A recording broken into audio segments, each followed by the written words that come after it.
भगवान श्री कृष्ण के सखा हैं। एक बात बहुत ध्यान से सुनिए, सब लोग इधर देखो।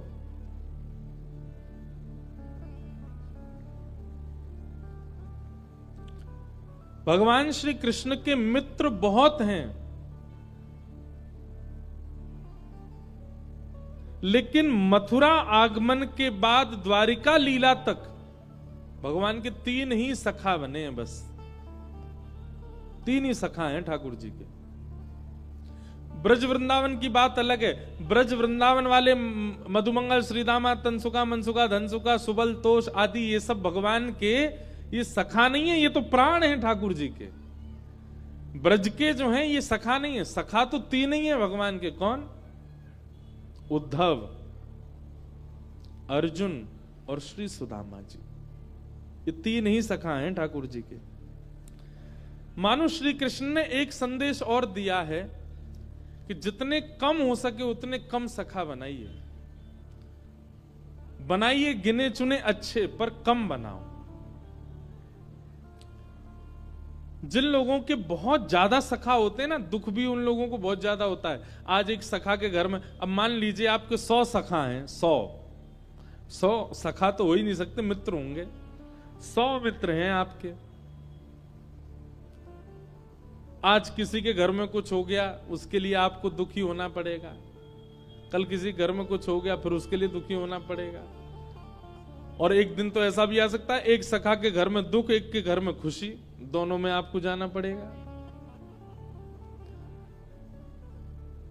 और फिर भैया संसार में संबंध सबसे कठिन संबंध 2 हैं। एक तो मित्र का और एक गुरु का। ये 2 ही अच्छे से मिल नहीं पाते। ना तो श्रेष्ठ गुरु जीवन को मिल पाते हैं और ना ही श्रेष्ठ सखा मिल पाता। इसलिए इन दोनों में बहुत विचार करना चाहिए। और अब के युग में कह दें तो तीसरा पत्नी भी, और पत्नी के लिए पति भी, ये संबंध भी, वैवाहिक संबंध, ये भी बहुत सोच विचार के बनाने चाहिए। रुकते ही नहीं, टिकते ही नहीं आजकल संबंध, नष्ट हो जाते हैं, टूट जाते हैं। और हमारी पीढ़ी के लोग जो हमारी पीढ़ी में अब आ रहे हैं, इन लोगों के लिए तो बहुत सरल हो गया है संबंध तोड़ना। एक बात सदैव याद रखिएगा, संबंध की नींव होती है निभाना। यदि कोई व्यक्ति निभाने के लिए तैयार हो तो ही उसका संबंध चलेगा, नहीं तो नहीं चल सकता।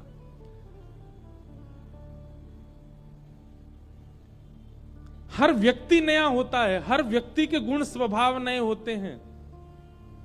विवाह से पहले वो अच्छा लगता है, पर अत्यंत सामीप्य होने के बाद में फिर उसके वो गुण हमको अवगुण लगने लगते हैं, और फिर उन्हीं के कारण फिर विद्रोह हो जाता है, अलग हो जाते हैं। भाई संतान जब जन्म लेती है तो संतान भी तो नहीं होती है, कई बार हमारे गुणों से विलग होती है, लेकिन हम उसको तो स्वीकार करते हैं। क्यों? क्योंकि माता पिता बनने के बाद और कोई उपचार नहीं, निभाना ही पड़ेगा, इसलिए बालक को स्वीकार किया जाता है। ऐसे ही निभाया जाए वैवाहिक संबंधों में भी, मैत्रिक संबंधों में भी, गुरु शिष्य संबंधों में भी।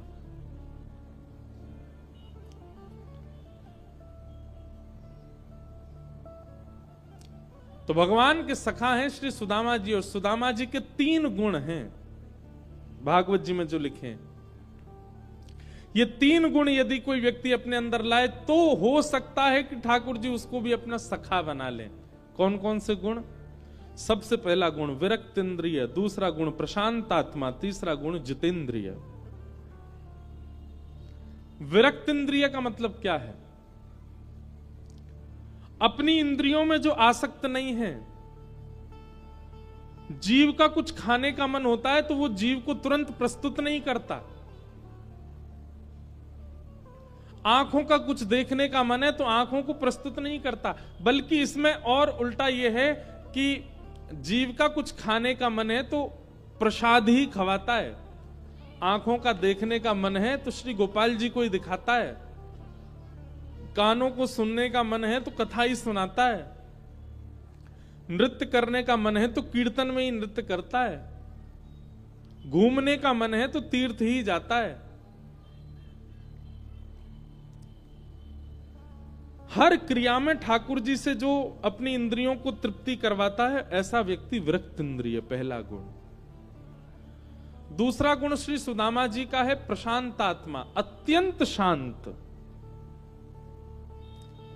एक बात याद रखिएगा, यदि आप में शांत का गुण नहीं है, आप मौन रहना नहीं जानते, तो निश्चित है कि ठाकुर जी से मिलन में थोड़ी बाधा हो सकती है। थोड़ा मौन रहना सीखिए, शांत रहना सीखिए, थोड़ा कम बोलिए। जब बोलो सो हरि कथा, जब बोलो सो हरि चर्चा। संसार के विषाद विवाद जितने ज्यादा बोलोगे उतने ज्यादा विकार चित्त में आते हैं। इसलिए बहुत जल्पिक भी नहीं हो, जल्पिक मतलब बहुत बोलना भी नहीं चाहिए, कम बोलो। कई लोग हमको ही देख रहे होंगे, बोले आप भी तो कम नहीं बोलते, 9:30 बजे से चालू हो गए हो, 11:15 हो गए, बोलते ही जा रहे हो। पिछले 8 दिन से बोले ही रहे हो। हम वैसे बहुत कम बोलते हैं, और कथा से पहले और कथा के बाद तो 1 घंटा मौन ही रहते हैं। वैसे भी कम बोलते हैं, थोड़ा अपने सब सखा मित्रों के साथ थोड़ा आनंद करते हैं, बाकी कम बोलने का स्वभाव है। और यही विचारों को उत्पन्न करता है। ये कथाओं में जो भाव आते हैं कैसे आते हैं? कम बोलने से ही आते हैं। विचार भाव बहुत बोलूंगा ना कथा के बाद भी, तो हो सकता है मेरे विचार नष्ट हो जाएं। इसलिए आज से एक नियम और बनाइए, थोड़ा कम बोलिए। चाहे आप अपने व्यापार में हैं, चाहे अपने परिवार में हैं, कहीं भी हैं, थोड़े आज से शांत हो जाइए। जरूरत जहां है वहीं बोलिए, और जब बोलिए तो हरि से संबंधी कोई बात बोलिए। अपने विचारों को देखिएगा कितने शुद्ध हो जाएंगे फिर। सुदामा जी का दूसरा गुण क्या है? शांत, प्रशांत। और सुदामा जी का तीसरा गुण है जितेंद्रिय, इंद्रियों को जीते हैं। सर्वांगीण इंद्रिय श्री कृष्ण तत्पर हैं। ऐसे श्री सुदामा जी महाराज भगवान के परम सखा। बंधुओं, भगवान श्री कृष्ण और श्री सुदामा जी सांदीपनी गुरुकुल में साथ में पढ़ते थे।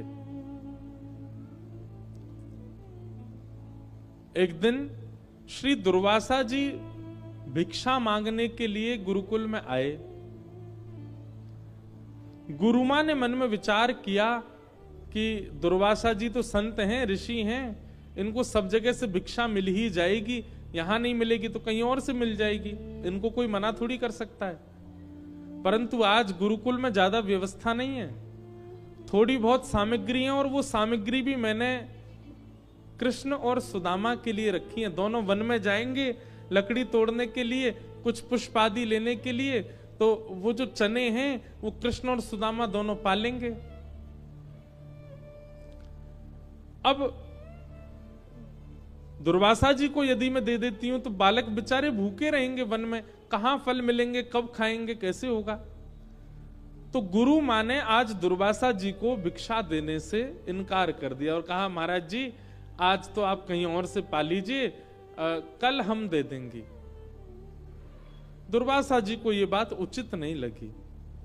थोड़ी दूर जाकर के दुर्वासा जी ने नेत्र बंद करके अपनी दिव्य दृष्टि से देखा तो 2 पोटलियां रखी थी, उनमें चने भरे हैं, लेकिन फिर भी गुरु मां ने मना कर दिया।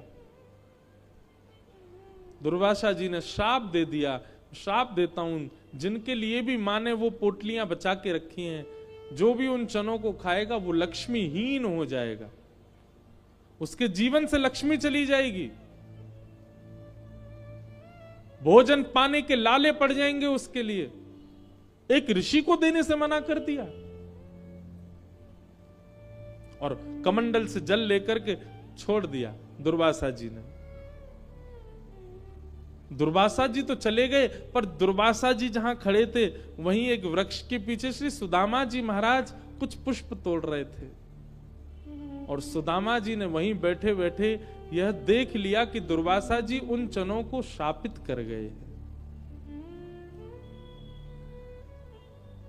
सुदामा जी दौड़ करके जाके उन चनों को देखना चाहते थे कि मां किसी को दे ना दे, लेकिन तभी देखते हैं कि सामने से श्री कृष्ण ऊंची धोती पहने, सिर पर स्वाफा बांधे, गले में पटका डाले और रस्सियां लादे वन की ओर जा रहे हैं। और सुदामा जी चलो, गुरुदेव के यज्ञ के लिए समिधा लेके आनी है, वन में जाना है, वन जाकर के बढ़िया लकड़ी पुष्प आदि लेके आने, और आज तो मैया ने कुछ प्रसाद के लिए भी दिया है। तभी ठाकुर जी ने पीछे से 2 पोटलियां निकाल करके सुदामा जी को दिखाई, देखो मैया ने हमारे लिए भोजन भी रख दिया है, कुछ चने रखे, बढ़िया वन में जाएंगे, वृक्ष के ऊपर बैठ के दोनों भाई खाएंगे प्रेम से। सुदामा जी बोले, यदि मैं सत्य बता दूंगा तो कन्हैया मुझे खाने नहीं देगा, स्वयं खा जाएगा, और इन पोटलियों को कहीं फेंक भी नहीं सकते, कोई और खा लेगा तो वो लक्ष्मीहीन हो जाएगा। कुछ भी हो जाए सुदामा, तेरो कन्हैया नहीं खावे इनको, बस ये विचार करियो। सुदामा जी थोड़ी दूर चल के बोले, लाला एक काम कर, बाकी सब सामान तू ले ले, वो चनान की पोटली मोए दे दे, तेरो भरोसा ना है, भूखे प्यासे से बैठे हम, कहीं गिर दई तो फिर का खाएंगे वन में जाके, मैं संभाल के ले चलूंगा, ला मोए दे दे। और ठाकुर जी से दोनों पोटलियां छीन ली और अपनी कमर में बांध ली। अब सुदामा जी केवल अवसर देख रहे हैं, कब अवसर मिले और कब एक एक चना इनमें से मैं खा जाऊं, कन्हैया को नहीं मिले कहीं, मेरो लाला लक्ष्मीहीन हो ये मैं देख ना सकूं। और तभी जोर की वर्षा होने लगी। सामने एक विशाल वृक्ष था। ठाकुर जी वृक्ष पर चढ़ने में थोड़ी देरी लगाते हैं, लेकिन सुदामा जी झटपट चढ़ जाते हैं। सुदामा जी ने विशाल वृक्ष देखा, दौड़ करके गए और झटपट उसके ऊपर चढ़ गए। ठाकुर जी नीचे से धीरे धीरे चढ़ रहे थे, तभी सुदामा जी ने दोनों पोटलियां खोली और मुट्ठी में भर भर के, पूरा मुख में भर जाए इतना, ऐसे पाने लगे। ठाकुर जी ने चढ़ते चढ़ते ऊपर देखा, ऊपर देख के बोले, ए सुदामा जी क्या कर रहे हो तू? अरे भैया वो अकेले तेरे काजे ना आए, बा में मेरे काजे रखे गुरु माँ ने, मैं हूं खाऊंगो। अरे नेक डट जा, नेक रुक जा, ऐसा मत करे भैया, मैं हूं आ रहा हूं ऊपर। सुदामा जी के नेत्रों से आंसू गिरते जा रहे हैं और ज्यों ज्यों चने खा रहे हैं बस मन में भाव रखते हैं, मेरे लाला सदा प्रसन्न रहे, मेरो लाला सोने की नगरी में राज करे, मेरे लाला की लक्ष्मी दासी रह जाए, मेरे लाला को पूरा परिवार, पूरा कुनवा सब आनंद में रहे। हे विधाता, मेरे अधिकार के, मेरे जीवन की सब लक्ष्मी भी मेरे कन्हैया को मिल जाए। और ऐसा कहते कहते श्री सुदामा जी सारे चने खा गए। ठाकुर जी जब तक ऊपर पहुंचे, सुदामा जी के नेत्र लाल पड़ रहे थे, आंसू भर रहे, और पूरा मुंह एक बानर के भांति भरा हुआ था। भगवान बोले, सुदामा ये वास्तव में तू ही है? ए तेरे अंदर तो सबरे गुण देखे मैंने, पर ये आज पहली बार दुर्गुण देखो कि तू मेरे अधिकार के भोजन को पागो। तू को नेक दया नहीं आई, मैं सुबह से भूखा हूं, मैंने कुछ पायो नहीं है। अरे इतनो ज्यादा लोभी तो तुझे ना होना चाहिए कि तू मेरे बट के चना ने खा गयो। और ठाकुर जी सुदामा जी से नाराज हो गए। सुदामा जी बार बार ठाकुर जी को पकड़ के हृदय से लगाएं, लाला तू सदा प्रसन्न रहेगो, तू सदा खुश रहियो, बस तो को कभी कोई के आगे हाथ नहीं पसारने पड़े, पूरी दुनिया तेरे आगे हाथ पसारे। अरे तू दूर हट जा सुदामा, कैसी बात कर रहे हो, मेरे बट के चनान ने खा गए और यूं कह रहा हूं मुझसे कि पूरी दुनिया। अरे लाला तू अभी ना समझेगो, बाद में तुमको पता चलेगी। ठाकुर जी बहुत दिनों तक सुदामा जी से बोले नहीं। कुछ समय बाद विद्यालय पूर्ण हो गया, सब बालक अपने अपने घर को जाने लगे। ठाकुर जी मथुरा प्रस्थान कर रहे थे, सुदामा जी समीप गए, ठाकुर जी को हृदय से लगाया, लाला तू सदा प्रसन्न रहियो और खूब खुश रहियो, और मेरा आशीर्वाद है लाला, मैं ब्राह्मण हूं, तू को आशीर्वाद दे सकूं, चल मेरे चरण में प्रणाम कर। ठाकुर जी प्रणाम करे, सुदामा जी कह रहे तू सदा प्रसन्न रहे लाला, तो पे कभी कोई कमी नहीं होगी। भगवान बोले तू घूम फिर के यही बात क्यों कहे, ए सुदामा तो पे कोई और आशीर्वाद नहीं है, बस यूं ही कि तू सदा प्रसन्न रहे, तू सदा भरो भय रहे, तो पे सब कछु आ जाए। सुदामा जी कैसे बताएं अपने मन की बात। वह अंतिम मिलन था ठाकुर जी का सुदामा जी से। ठाकुर जी पहुंच गए मथुरा और कुछ ही दिनों बाद ही सुदामा जी का आशीष फलने लगा, सोने की नगरी के राजा श्री द्वारिकाधीश बने। पूरे यदुवंश का आनंद होने लगा, किसी को कोई कमी नहीं थी महाराज। लेकिन सुदामा जी जब अपने नगर पहुंचे, पूरा परिवार उजड़ने लगा, घर से लक्ष्मी जाने लगे, माता पिता भी चले गए, भाई बंधु भी अलग हो गए, घर में धन कमाने की कोई जगह नहीं थी। बेचारे सुदामा जी ने कर्जा लेकर के अपना विवाह किया और आधे से ज्यादा जीवन निकल गया, ब्याह का लिया हुआ कर्जा ही नहीं चुका पा रहे हैं। बंधुओं, सखा हो तो सुदामा जी जैसा हो, नहीं तो हो ही नहीं। ऐसा प्रेम कहां है संसार में, इतना बड़ा त्याग कौन कर सकता है अपने के लिए।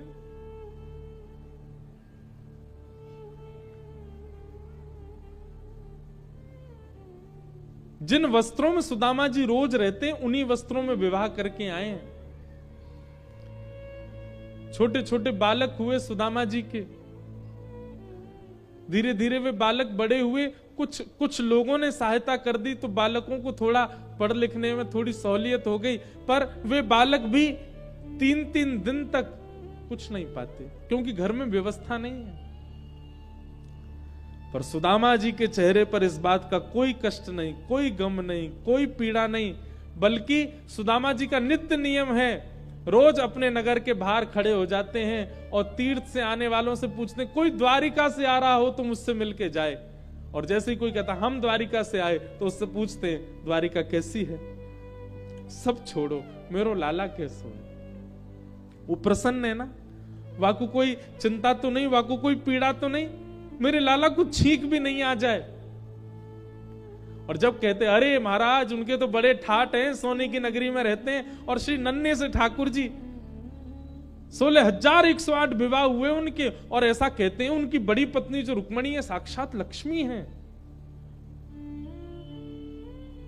सुदामा जी बस इसी से प्रसन्न हो जाते हैं, बस मेरो लाला प्रसन्न रहे।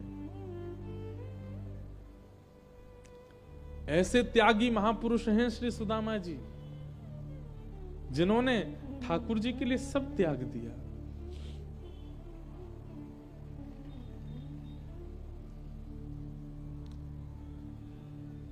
सुदामा जी महाराज कभी किसी को नहीं बताते कि श्री कृष्ण मेरे सखा हैं। क्यों? क्योंकि मेरी अवस्था देख करके कहीं कोई ठाकुर जी पर प्रश्न ना उठाए कि ठाकुर जी किसी को क्या देंगे, अपने सखा को ही नहीं दिया तो। मेरी फटी हुई धोती देखकर, मेरे तन की अवस्था देखकर के कहीं कोई कृष्ण पर प्रश्न चिन्ह ना लगा दे कि भगवान श्री कृष्ण का सखा इस अवस्था में। इसलिए किसी को नहीं बताते कि श्री कृष्ण मेरे सखा हैं। अपनी पत्नी को भी नहीं बताया।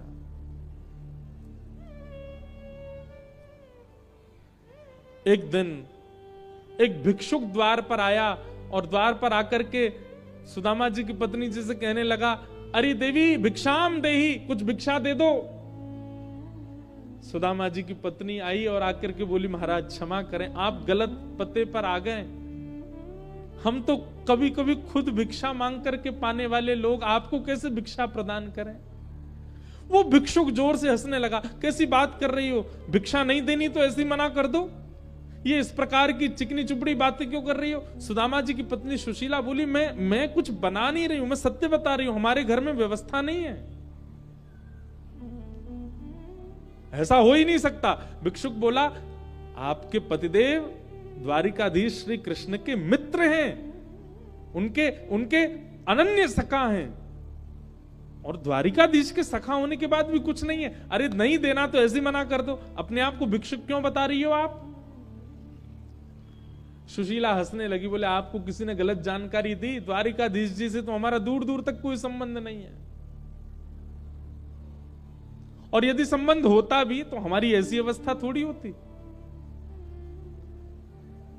भिक्षुक बोला, मुझे लगता है निश्चित आपके पति ने आपसे बात छुपाई है,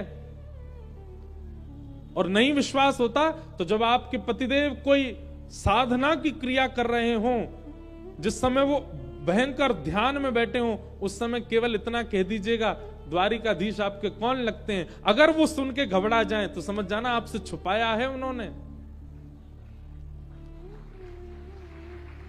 वो भिक्षुक कोई और नहीं है, साक्षात द्वारिकाधीश ही आए थे सुशीला को बताने, ताकि सुशीला सुदामा जी को कैसे भी द्वारिका भेजे और मैं सुदामा पर कृपा करूं। वैसे कृपा तो ठाकुर जी की है ही सुदामा जी पर चाहते हैं एक बार सुदामा जी से मिलना और पूरी द्वारिका में सुदामा जी के चरण पड़वाना।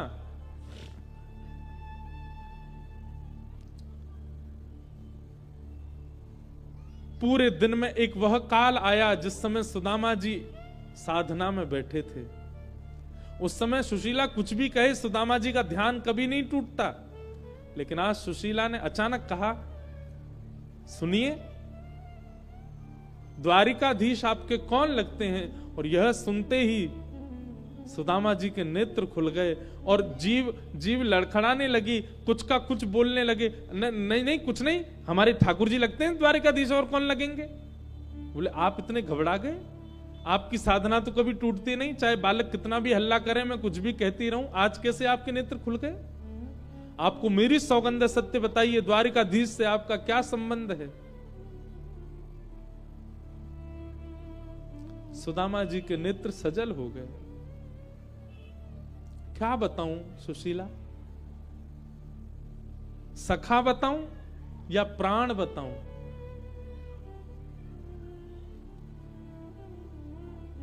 अयम ही परमो लाभो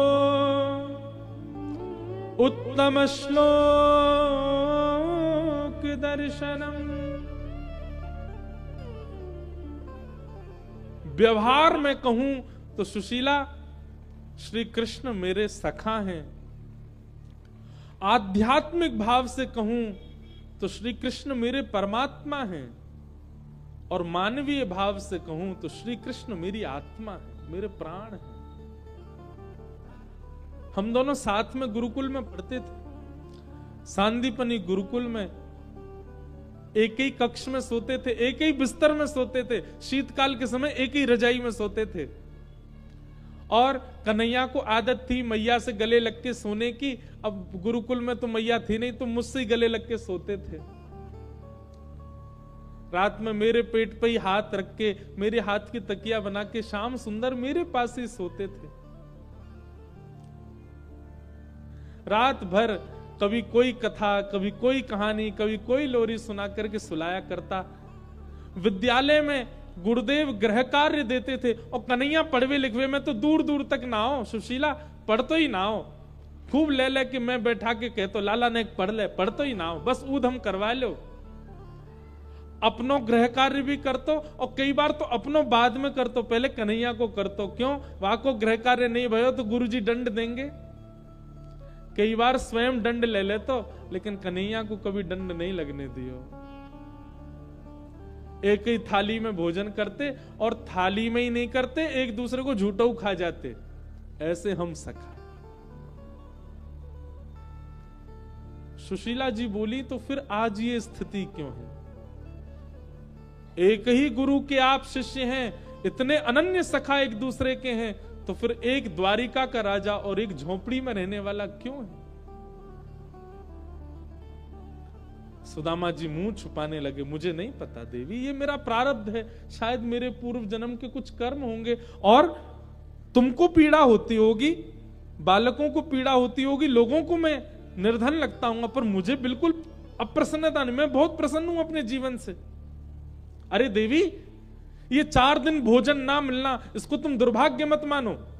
ऐसा शास्त्र कहते हैं महीना में एक दिन आने वाली एकादशी पर जब व्यक्ति व्रत करता है तो उस दिन ठाकुर जी उसको देखते हैं।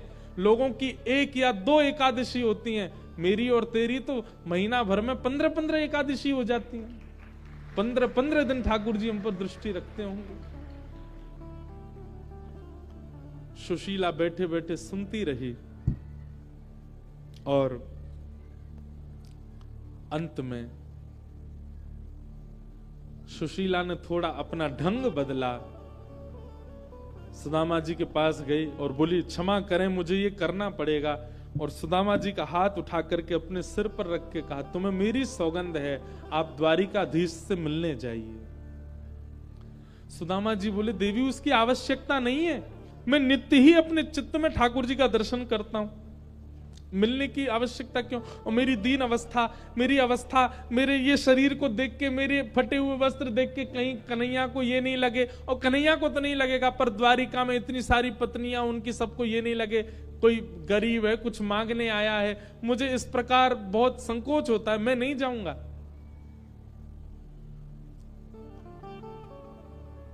लेकिन सुशीला के बार बार कहने पर बच्चों की सौगंध दे दी, अपनी सौगंध दे दी। तब सुदामा जी बहुत द्रवित और दुखित हृदय से बोले, ठीक है मैं जाता हूं, मुझे जाने में सुख है कि मैं द्वारिकाधीश का दर्शन करूंगा, पर मुझे इस बात का कष्ट है कि कहीं कन्हैया ये ना सोच ले कि मैं कुछ मांगने आया हूं। देवी, पुत्री के घर, वैद्य के घर, गुरु के घर खाली हाथ नहीं जाते, मित्र के घर खाली हाथ नहीं जाते, कुछ लाओ ना। सुशीला जी गई, 4 घर से अलग अलग चावल लेकर के आई। एक ही घर से ला सकती थी, पर जानबूझ के 4 घर से लाई, ताकि कृष्ण को पता चले कि एक अन्न का दाना भी सुदामा के घर का नहीं है। और एक पोटली बना करके सुदामा जी को दे दी। सुदामा जी जा रहे हैं।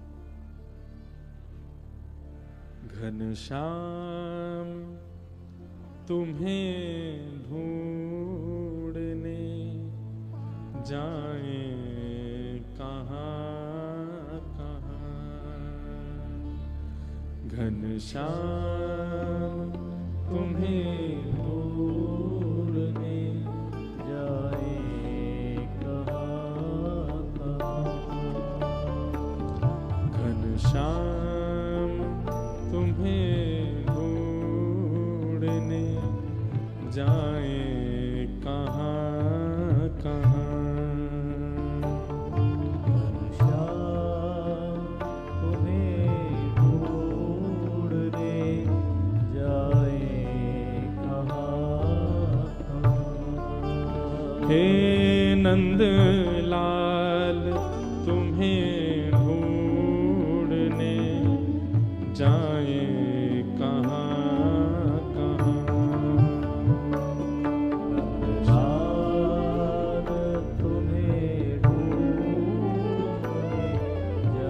सब लोग नेत्र बंद करके गाओ। अपने विरह की याद दिलाए कहाँ कहाँ, अपने विरह की याद दिलाए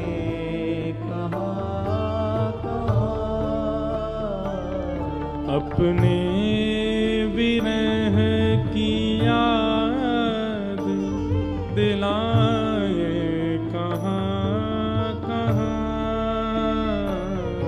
अपने विरह की याद दिलाए कहाँ कहाँ, घनश्याम तुम्हें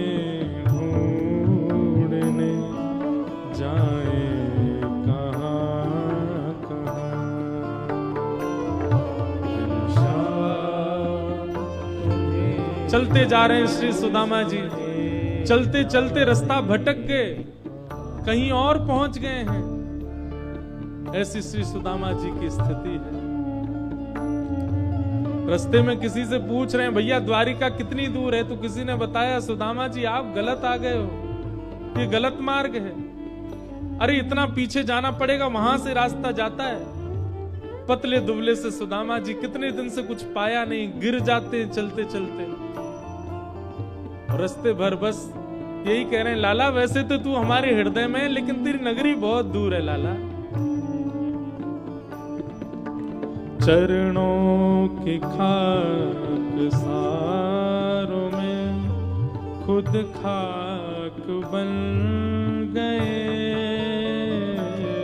चरणों की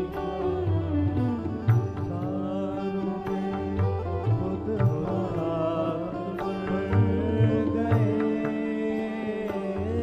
तेरी नजर में जुल्फ में मुस्कान मधुर में,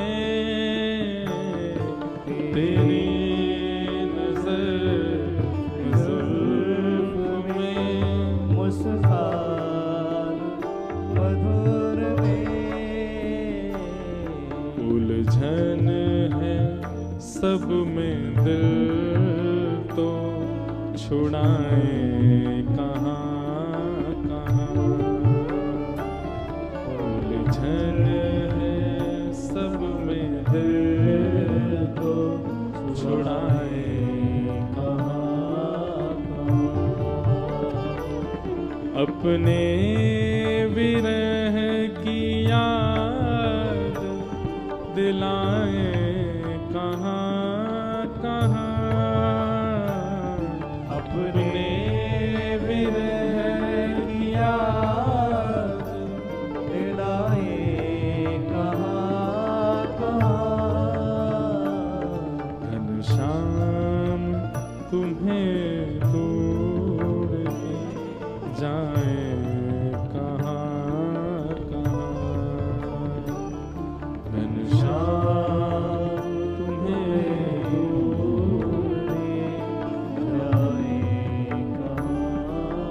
कितने सुंदर पद हमारे ब्रज वृंदावन के श्री बिंदु जी महाराज, उनका ये पद है।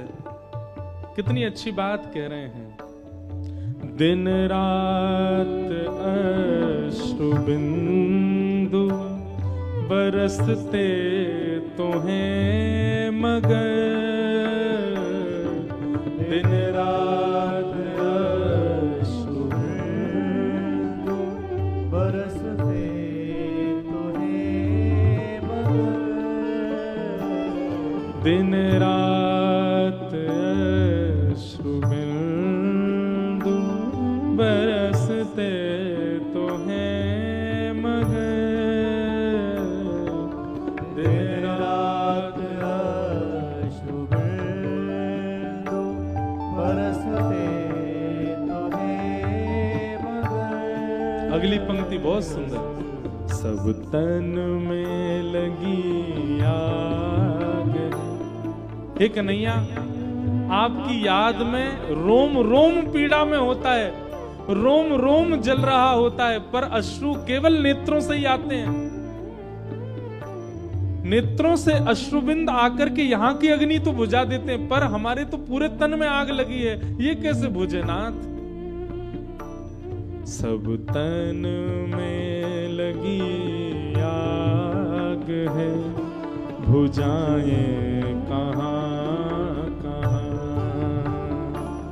सब तन में लगी आग है, बुझाए कहाँ कहाँ। अपने विरह की याद दिलाए कहाँ कहाँ, अपने विरह की याद दिलाए कहाँ कहाँ, अपने विरह की याद मिलाए कहाँ कहाँ, अपने विरह की याद दिलाए कहाँ कहाँ। घनश्याम तुम्हें ढूंढने जाए कहाँ कहाँ, घनश्याम तुम्हें ढूंढने जाए कहाँ कहाँ। हे बुझाए कहाँ कहाँ, बुझाए हाँ दिखाए कहाँ कहाँ, बुझाए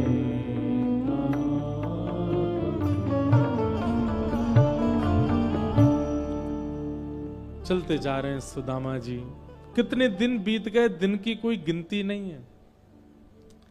तभी चलते चलते हार गए सुदामा जी, एक जगह रुक गए, अपने हाथ की तकिया लगा करके वहीं सो गए और बोले, हे द्वारिकाधीश, अब तो भैया मेरी क्षमता तो पूरी है गई, तो मौसम मिलना हो तो भैया तू ही आ जाइयो, मेरे बस की बात तो नहीं है। और हाँ, यदि मेरे प्राण चले जाएं तो मेरे बालक और मेरी पत्नी, मैंने जीवन में कछु नहीं मांगो, बस उन लोगों को ने ध्यान रख लियो लाला, मेरी हिम्मत तो ना है अब तेरे पास आवे की। और एक सरोवर के तट पर सो गए श्री सुदामा जी। थोड़ी देर सोए होंगे कि इतने में ही जय श्री कृष्ण जय श्री कृष्ण जय श्री कृष्ण जय श्री कृष्ण नाम की ध्वनि आने लगी। नेत्र खोल करके देखा तो चारों ओर स्वर्ण की नगरी है और सब लोग जय श्री कृष्ण नाम की ध्वनि बोलते हुए चल रहे हैं। सुदामा जी महाराज उठ के खड़े हो गए, सोए थे कि नदी के किनारे पहुंच गए कि नगरी में। किसी से पूछने लगे, भैया ये कौन सी नगरी है, ये कौन सी जगह है, ये कहां आ गया हूं मैं। सब बोले, भैया ये कंचन नगरी श्री द्वारिका है, श्री द्वारिकाधीश की नगरी है। द्वारिकाधीश द्वारिकापुरी में विराजते हैं, राजाधिराज महाराज देवकी नंदन वसुदेव नंदन ब्रज उर चंदन गौ ब्राह्मण प्रतिपालक श्री द्वारिकाधीश की नगरी श्री द्वारिका है। सुदामा जी तो रोने लगे, नाचने लगे, वारे मेरे कन्हैया